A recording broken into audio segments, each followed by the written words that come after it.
So hello and welcome to all my students, my UG students, PG students and UGC net December 2026 students. तो आज है हमारी first class UGC net से related, UGC net दिसंबर 2026। तो इसको हमने target कर रहे हैं दिसंबर 2026 को और आज हमारी फर्स्ट क्लास है, बिल्कुल ही फर्स्ट क्लास है। तो मैं वेलकम करती हूँ आपका टॉप कॉमर्स क्लासेस में। एंड आज से हम पढ़ेंगे business environment and international business. मेरा नाम है मयूरी जोशी, मैं असिस्टेंट प्रोफेसर हूँ and I am specialise in commerce and finance department. तो जैसा कि मैंने आपको बताया था शॉर्ट्स में कि ये हमारी सीरीज है यूजीसी नेट की, जिसमें हम सीक्वेंस वाइज पढ़ने की कोशिश करेंगे, कॉमर्स के भी सब्जेक्ट्स और पेपर वन भी। तो अभी मैं आज से स्टार्ट कर रही हूँ कॉमर्स। तो प्लेलिस्ट बनी हुई है, उसमें आप जाके चेकआउट कर सकते हैं। हर एक टॉपिक की 3 से 4 वीडियोस में बनाऊंगी, क्योंकि वो इतना ही डीप है topic. Depend on the topic की कितना ज्यादा उसमें पढ़ाने को है। फिर हम एक एमसीक्यू क्लास भी चलाएंगे, हर एक क्लास की कोशिश करेंगे चलाने की, जिसमें कि मैं 20 से 25 या कभी कभी 30 ऐसे कुछ एमसीक्यूज हम लोग करेंगे सॉल्व, कि हमने जो भी पढ़ा है वो हम कर पा रहे हैं कि नहीं, एमसीक्यू में सॉल्व कर पा रहे हैं कि नहीं, वो हम चेक करेंगे। तो आई होप आपको ये क्लास अच्छी लगेगी और लेट्स स्टार्ट। अब पढ़ना स्टार्ट कर लेते हैं। तो सबसे पहले आता है कॉन्सेप्ट ऑफ बिजनेस एनवायरनमेंट। ये आपका फर्स्ट फर्स्ट एक्चुअली सब्जेक्ट है कॉमर्स का। जो पेपर 2 है कॉमर्स जो पढ़ रहे हैं उनके लिए बोल रही हूँ। सो बिजनेस एनवायरनमेंट पहला है, ये फर्स्ट है। तो इसमें क्या होता है, पहले तो बहुत कॉम्प्लेक्स प्रोसेस होता है business environment. Business is a very complex process. इसमें ये वैक्यूम में ऑपरेट नहीं करता। वैक्यूम मतलब एक एक एक सेट उसमें वर्क नहीं करता है बिजनेस एनवायरनमेंट। हमेशा ये डायनेमिक होता है, ठीक है, बदलता रहता है। ये डायनेमिक होता है, ठीक है। Refers to all human activities which are related to production and distribution of goods and services. Business की अगर डेफिनेशन में बोलूं तो क्या होगी, ऐसे सारे गुड्स और ऐसे सारी ह्यूमन एक्टिविटीज जो प्रोडक्शन कर रहे हैं फिर डिस्ट्रीब्यूशन कर रहे हैं गुड्स और सर्विसेज का। All the profit earning activities, जिसमें कि प्रॉफिट अर्निंग आपको बताया होगा 11th 12th में, कॉलेज में, कि profit earning is the most important. सबसे पहला ऑब्जेक्टिव क्या होता है बिजनेस का, प्रॉफिट अर्न करना। उसके बाद आगे के ऑब्जेक्टिव होते हैं।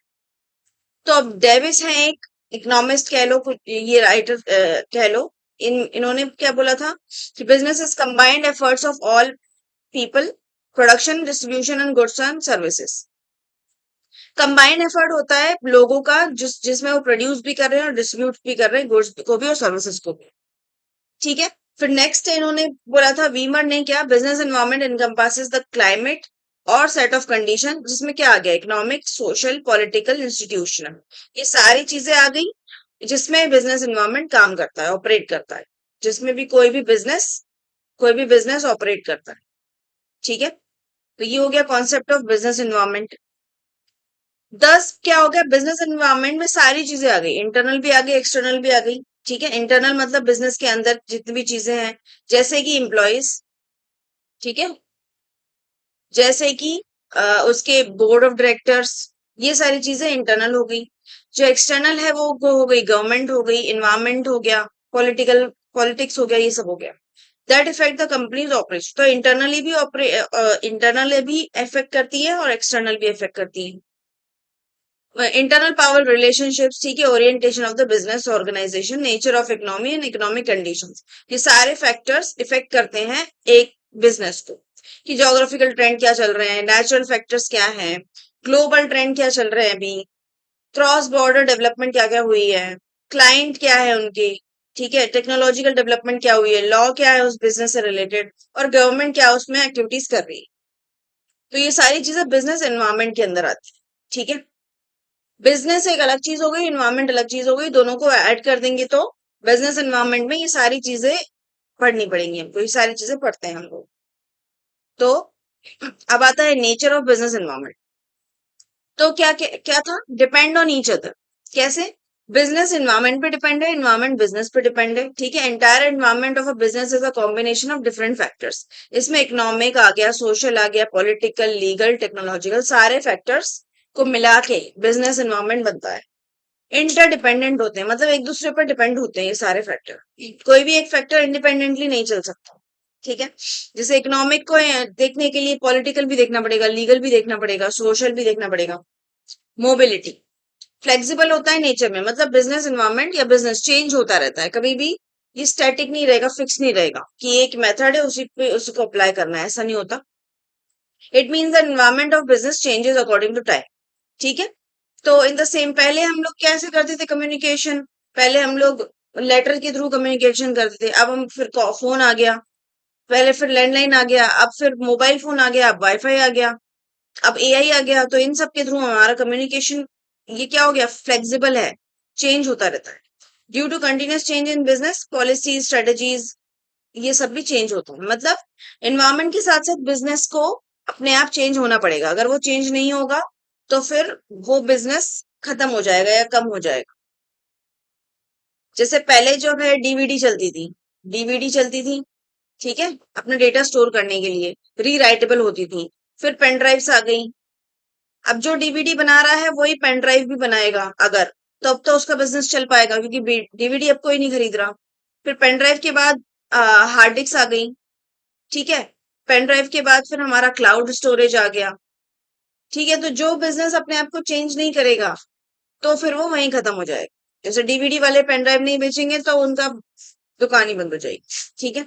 मल्टीफेसेरियस होता है nature, it changes according to the time, time के अकॉर्डिंग ये चेंज हो जाता है, टाइम पीरियड एंड प्लेस, इसके अकॉर्डिंग बिजनेस चेंज हो जाता है। फ्रीक्वेंट चेंजेस होते रहते हैं बिजनेस एनवायरनमेंट में, जो कि चेन ऑफ कुछ पॉजिटिव भी होंगे कुछ नेगेटिव भी होंगे। अगर कोविड हो गया, सपोज कोविड हो गया था 2020 में, तो ये नेगेटिव था, बहुत बिजनेस बंद भी हो गए इसकी वजह से। लेकिन कुछ बिजनेस के लिए फिर भी पॉजिटिव था, जैसे मेडिकल सेक्टर हो गया, फार्मास्यूटिकल कंपनीज हो गई, इनके लिए कोविड सही पॉजिटिव रिजल्ट लेके आया। तो ये पॉजिटिव भी हो सकते हैं, नेगेटिव भी हो सकते हैं। दिस हैज बीन ऑब्जर्व, ठीक है, एज एन अपॉर्चुनिटी। अब एक कंपनी के लिए कोई चीज अपॉर्चुनिटी हो सकती है, दूसरे के लिए वही चीज नेगेटिव सेंस में भी हो सकती है। डिपेंड करता है आपका बिजनेस टाइप क्या है, what is the type of the business. फिर नेक्स्ट क्या है, नेचर ऑफ बिजनेस में ही फोर्थ पॉइंट क्या है, ability to understand the changing scenarios. मैंने अभी कहा जैसे नोकिया ने अडॉप्ट नहीं किया था एंड्रॉइड को, है ना, तो नोकिया के फोन बिकने कम हो गए, फिर वो बंद ही हो गए। ठीक है, क्योंकि उसने बोल सोचा कि मेरा विंडोज ही चलेगा और विंडोज पे ही मैं ऑपरेट करूंगा। तो अंडरस्टैंडिंग एनवायरमेंट डिफिकल्ट टास्क होता है, जैसे जैसे चेंज होगा वैसे वैसे हमें भी चेंज होना पड़ेगा। अगर हम चेंज नहीं होंगे तो लोग हमारे हमको कोई पूछेगा नहीं और लोग आगे बढ़ जाएंगे, हम लोग पीछे रह जाएंगे। तो बिजनेस अवेयर होना चाहिए इन चेंजेस के लिए, और बिजनेस को पॉलिसीज और स्ट्रेटेजीज उसके हिसाब से अपनी बनानी पड़ेगी कि क्या चेंज हो रहा है उसके हिसाब से। Knowledge of danger by accidental changes, ठीक है, बिजनेस मैनेजमेंट अवेयर रहना चाहिए कि कुछ चेंजेस तो नहीं आ रहे, एक्सीडेंटल चेंजेस ऐसे जो हार्म कर सकते हैं बिजनेस को। ये कंट्रोलेबल भी हो सकते हैं, नॉन कंट्रोलेबल भी चेंजेस ही हो सकते हैं। ठीक है, तो जितने हम कंट्रोल कर सकते हैं उनको हम करें, जैसे कि फायर ना लग जाए तो इंश्योरेंस करा लिया, फायर इंश्योरेंस, ठीक है, ये सब चीजें इंश्योरेंस करा लिया, लोग चीजों को सिक्योर कर लिया। तो कैसे इलेक्ट्रिसिटी क्राइसिस हो सकता है, हाई इंटरेस्ट रेट हो सकता है ड्यू टू इन्फ्लेशन। तो ये सारे चेंजेस से ओवरकम करना पड़ेगा टाइम टू टाइम। ठीक है, नेक्स्ट क्या है, इंपॉर्टेंस ऑफ बिजनेस एनवायरमेंट। ये हेल्प करता है नॉलेज ऑफ इंटरनल एनवायरमेंट। ठीक है, इसमें क्या होगा, study of business environment necessary होता है इंटरनल एनवायरमेंट को जानने के लिए, जिसमें क्या आएगा, पॉलिसीज ऑब्जेक्टिव सोर्सेज स्ट्रेटेजीज, ये सब इंटरनल एनवायरमेंट में आती है। ये सब कौन डिसाइड करता है, मैनेजर ऑफ द बिजनेस, जो मैनेजर होता है, जो कि बोर्ड ऑफ डायरेक्टर्स में जितने भी लोग आ गए, एम्प्लॉयज हो गए, ठीक है, ये सब लोग जो मैनेज करते हैं बिजनेस को। Help in long term planning, internal environment किस में हेल्प करता है, लॉन्ग टर्म प्लानिंग इसी में ही कर सकते हैं हम लोग बिजनेस की, कि आगे जाके कैसे बिजनेस को चलाना है। Depends on appropriate long term planning, plays an important role. Analysis and evaluation of planning क्या होता है, formulation of policies and planning is not sufficient for success of the business. सिर्फ एक ही चीज जरूरी नहीं, हर चीज को 360 डिग्री एंगल से हमको बिजनेस को देखना पड़ता है। सिर्फ ये नहीं कि दो चीजें सही हैं तो फिर आगे भी सही चलेगा। सक्सेसफुल प्लानिंग इज इम्पोर्टेंट, ठीक है, ये क्या बोल रहे हैं, for development of any business. किसी भी चीज के लिए, पहले आपने 11th में भी पढ़ा होगा, कॉमर्स लिया होगा, तो प्लानिंग सबसे इम्पोर्टेंट, सबसे फर्स्ट स्टेप होता है किसी भी बिजनेस का। तो for success for F any planning forecasting future problem is necessary. तो ये सब अकॉर्डिंगली होना चाहिए बिजनेस के अंदर। ठीक है, नेक्स्ट पॉइंट क्या है? Proper utilisation of resources.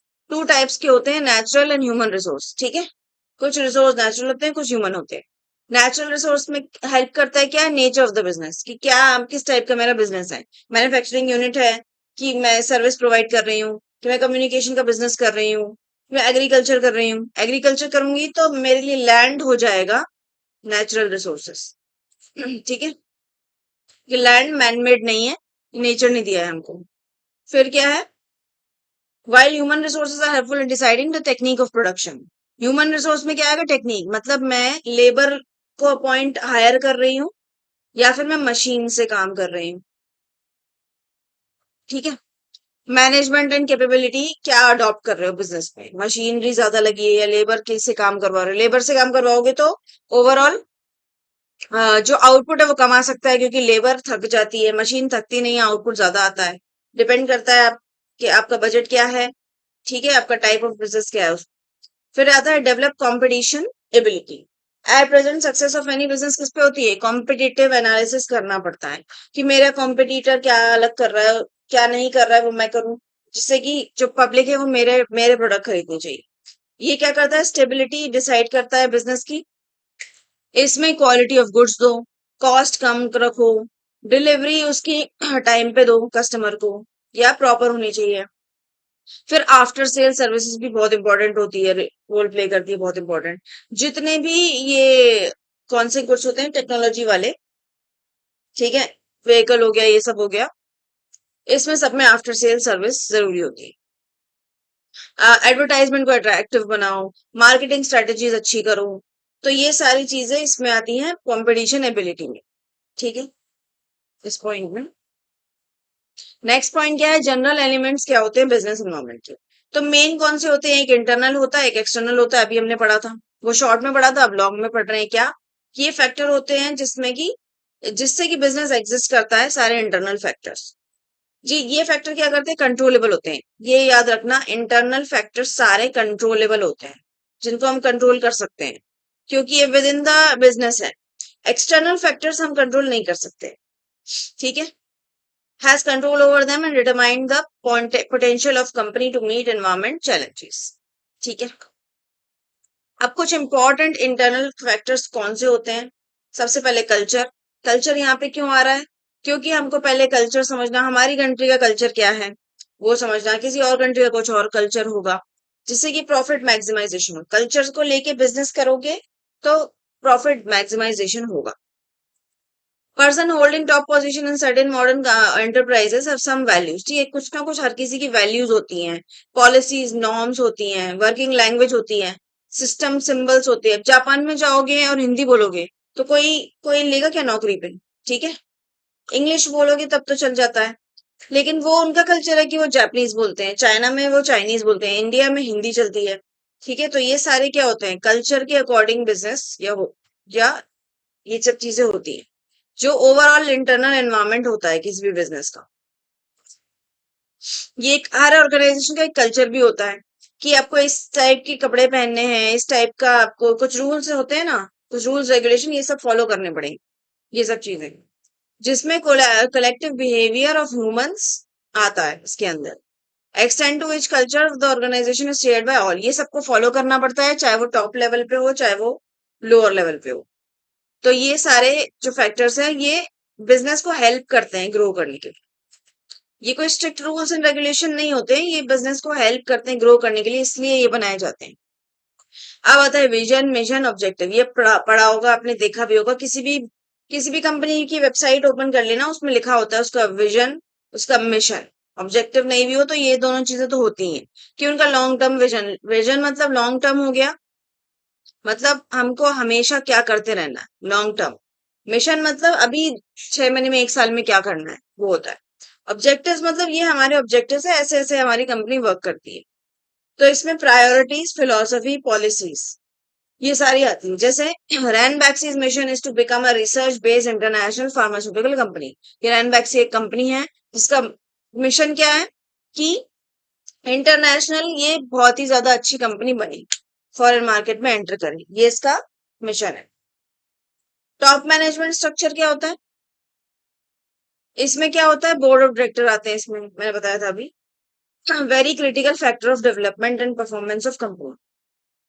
ये कौन होते हैं, हाईएस्ट डिसीजन मेकर। सारे डिसीजन यहीं से ही आएंगे बिजनेस के, जो सबको फॉलो करने होते हैं। इसमें प्रोफेशनलिज्म होता है, ठीक है, प्रोफेशनली हर चीज को मैनेज करना होता है, ठीक है। इसमें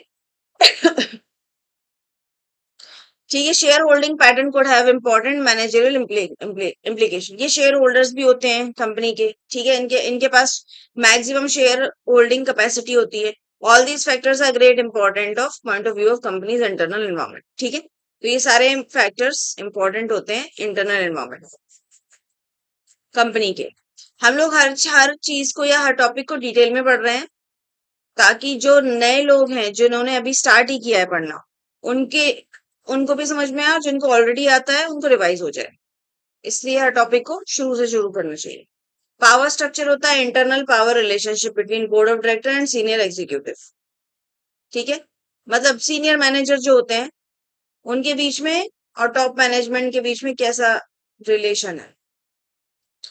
ह्यूमन एंड अदर रिसोर्सेज क्या हो गया, company depends on human resources पे बेस्ड होती है, कमिटमेंट, एटीट्यूड, मोटिवेशन, जो कि ह्यूमन से काम करते हैं ना मोस्टली कंपनीज में। मैन्युफैक्चरिंग यूनिट की बात अलग है, वहां पे रोबोट्स लगा दिए हैं, हर जगह वो नहीं होता है, ह्यूमन ही होते हैं। जैसे किसी कोई आईटी कंपनी है, आईटी बेस्ड कंपनी, तो उसमें सारे ह्यूमंस ही होंगे mostly. Physical resources and technology, इसमें क्या आएगा, प्रोडक्शन कैपेसिटी कितनी है, टेक्नोलॉजी कितनी है, रिसर्च एंड डेवलपमेंट कितना हो रहा है उस प्रोडक्ट पे, लॉजिस्टिक्स क्या है, अदर फैक्टर्स जो इन्फ्लुएंस करते हैं फर्म को। कंपनी की इमेज क्या है, ब्रांड इक्विटी क्या है, ये सब हमारे हाथ में होता है, ये इंटरनल होता है, ठीक है, इंटरनल। ये कंपनी खुद अपनी इमेज को सही भी कर सकती है और खराब भी कर सकती है। इमेज एंड ब्रांड क्या है कंपनी की, बहुत इंपॉर्टेंट होता है ये।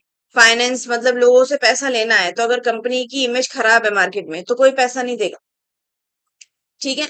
ये पैसे लोग, कोई भी बैंक आप पे विश्वास नहीं करेगी, तो इसलिए अपनी इमेज अच्छे से बना के रखनी पड़ती है कंपनी को। अब आते हैं एक्सटर्नल एनवायरनमेंट के फैक्टर्स।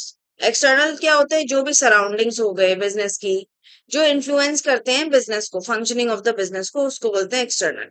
ये भी दो पार्ट्स में हम डिवाइड कर सकते हैं, एक होते हैं माइक्रो, एक होते हैं मैक्रो। तो माइक्रो कौन से होते हैं, स्मॉल, ठीक है, स्मॉल थिंग्स, और मैक्रो होते हैं लार्ज थिंग्स। माइक्रो में क्या आ गया, दो थिंग्स नहीं, फैक्टर लिखो, फैक्टर, ठीक है, large factor. Immediate vicinity of an organisation, मतलब जो छोटे माइक्रो फैक्टर्स होते हैं, माइक्रो फोर्सेस, जो कि बिजनेस को ऑपरेट करना होता है। देखते हैं अब कौन से होते हैं माइक्रो। माइक्रो में आ गया सप्लायर्स, ठीक है, बिजनेस के सप्लायर्स कितने हैं, कितने सप्लायर्स चाहिए, जो जो जो रॉ मटेरियल दे, ठीक है, कंपनी को। इंपॉर्टेंट फोर्स होता है ये, ठीक है। फिर आते हैं कस्टमर्स। अब आप बोलेंगे कस्टमर्स तो बहुत सारे हैं, फिर ये माइक्रो क्यों हुए, माइक्रो इसलिए हुए क्योंकि फिर भी एक पूरा एक एनवायरमेंट में एक छोटा रोल प्ले करते हैं ये सब लोग। अब किसी का बिजनेस छोटा है उसके कस्टमर कम होंगे, किसी का बिजनेस बड़ा है उसके कस्टमर ज्यादा होंगे। हाईली इन्फ्लुएंशियल होते हैं, centre point of every business होते हैं। कोई भी बिजनेस कैसे चलेगा, जब उसके कस्टमर खरीदेंगे उसका प्रोडक्ट। सक्सेस ऑफ बिजनेस किस पर डिपेंड होता है, कस्टमर की नीड, कस्टमर डिजायर, टेस्ट, क्या वो पसंद कर रहे हैं, क्या वो नहीं कर रहे हैं, वो सब।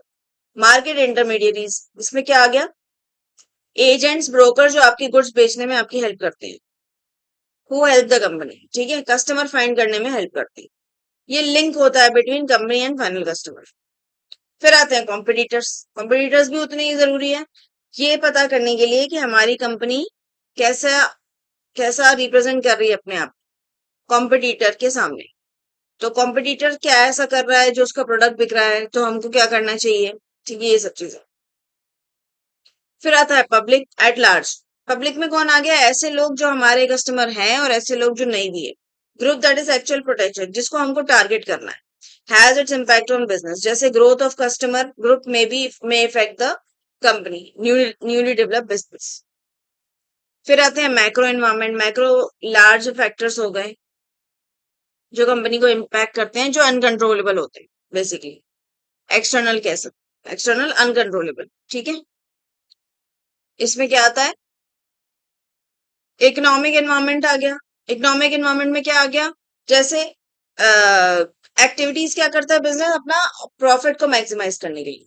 तो business enterprise essentially economic institution होता है जो इकोनॉमिक एनवायरनमेंट में ही होता है। उसके जो फैक्टर्स होते हैं, अब जो जैसा कंट्री में चल रहा है ट्रेंड वैसे ही हमको करना पड़ेगा। जैसे national product, corporate profit, inflation rate क्या चल रहा है। अगर बहुत ज्यादा इन्फ्लेशन चल रहा है तो हमको अपने जो प्रोडक्ट का रेट है वो उसके अकॉर्डिंग करना पड़ेगा, ज्यादा करना पड़ेगा, हो सकता है ज्यादा में बेनिफिट। और डिफ्लेशन चल रहा है तो रेट कम करना पड़ सकता है। ठीक है, एम्प्लॉयमेंट कैसे चल रहा है, बैलेंस ऑफ पेमेंट क्या चल रहा है, इंटरेस्ट रेट, कंज्यूमर इनकम, ये सारे इकोनॉमिक फैक्टर्स होते हैं। पॉलिटिकल एनवायरनमेंट में क्या आ गया, सारी पॉलिटिक्स से रिलेटेड चीजें, कौन सी गवर्नमेंट चल रही है, पॉलिसीज ऑफ द गवर्नमेंट। अब हर जो गवर्नमेंट चल रही है वो अपनी अलग अलग पॉलिसी बनाती है, तो frequent change in the government भी प्रॉब्लम देती है बिजनेस को। ठीक है, इसमें political stability and the policies of the government आती है। आइडियोलॉजिकल इंक्लिनेशन आता है पॉलिटिकल पार्टीज के थ्रू के ऊपर भी। ठीक है, बिजनेस, बहुत सारे बिजनेस भी पॉलिटिकल पार्टी को सपोर्ट करते हैं, तो वो उनकी आइडियोलॉजी के अकॉर्डिंग करते हैं। Personal interest of politicians, influence of party forums, ये सारे पॉलिटिकल एनवायरनमेंट में आते हैं। ये हम कंट्रोल कर ही नहीं सकते। ठीक है, ये हमारे हाथ में है ही नहीं। ये तो जैसे होंगे वैसे हमको अपने बिजनेस के अकॉर्डिंग एडजस्टमेंट करना पड़ेगा। सोशियो इकोनॉमिक एनवायरनमेंट, इसमें attitude, beliefs of customs of people आ गया। ग्रुप और सोसाइटी, ऐसी कोई चीज नहीं कर सकते जो उस ग्रुप ऑफ सोसाइटी को पसंद नहीं है। जैसे बीफ इंडिया में लीगल नहीं है बेचना, ठीक है, तो हम बीफ का बिजनेस कोई नहीं कर सकता क्योंकि इट इज, ये हमारे बिलीफ, कस्टम, एटीट्यूड को हार्म करता है। ठीक है, ग्रुप ऑफ सोसाइटीज को अलाउ नहीं करती है। तो ये social cultural dimension complicate the environment, जिसमें एंटरप्रेन्योर को उनके अकॉर्डिंग ही काम करना पड़ता है। कि जैसे लिटरेसी रेट क्या है, कस्टम वैल्यूज क्या है, लाइफस्टाइल क्या है, डेमोग्राफिक फीचर क्या है, पॉपुलेशन कितनी है और उस पॉपुलेशन की डिमांड क्या है, ये सब चीजें। इसमें ये भी अनकंट्रोलेबल होते हैं, इसको हम कंट्रोल नहीं कर सकते, इसके अकॉर्डिंग ही हमको एडजस्ट होना पड़ेगा। टेक्नोलॉजिकल इन्वायरमेंट में आ गया, अवेलेबल टेक्नोलॉजी क्या है, ठीक है, उसके अकॉर्डिंग हमको ढलना पड़ेगा। रिसर्च एंड डेवलपमेंट करनी पड़ेगी अपने प्रोडक्ट में। मॉडर्न टेक्नोलॉजी के साथ साथ हमें चलना पड़ेगा। टेक्नोलॉजी भी हेल्प करती है, हमारी कैपिटल इंटेंसिव होती है बट कॉस्ट इफेक्टिव भी होती है। Traditional labour intensive method, depend करता है बिजनेस किस किस टाइप का है, कि उसे लेबर इंटेंसिव ज्यादा करना है या मशीन, मतलब टेक्नोलॉजी इंटेंसिव। लीगल एनवायरनमेंट में क्या आ गया, सारे ये सब चीजें, codes and procedure of various types of business, कौन से उसमें लॉज, रूल, रेगुलेशन लगते हैं। Infringement law like product counterfeiting, grey market, black market, ये सब अलाउड नहीं है, ये सब नहीं करना है। ठीक है, इसमें क्या आता है, cost and spend of economic justice and ये सब चीजें, कि हमको लीगली ही बिजनेस करना है, कोई इलीगल बिजनेस नहीं कर सकते हम लोग। ठीक है, इसमें अलग अलग एक्ट्स दिए हुए हैं, जैसे ट्रेडमार्क एक्ट है 1969, essential commodities act, standard of weights and measure, जैसे होता है ना कि वो वेट ज्यादा दिखा देते हैं और उसका वेट कम होता है, बहुत होता है ये उसमें, किराने की शॉप्स वगैरह पे। कंज्यूमर प्रोटेक्शन एक्ट, ठीक है, ये सारे एक्ट हमारे कस्टमर को प्रोटेक्ट करने के लिए बेसिकली। ठीक है, नेचुरल एनवायरनमेंट में क्या आ गया, नेचुरल एनवायरनमेंट में सारी नेचुरल चीजें, no business can survive climatically.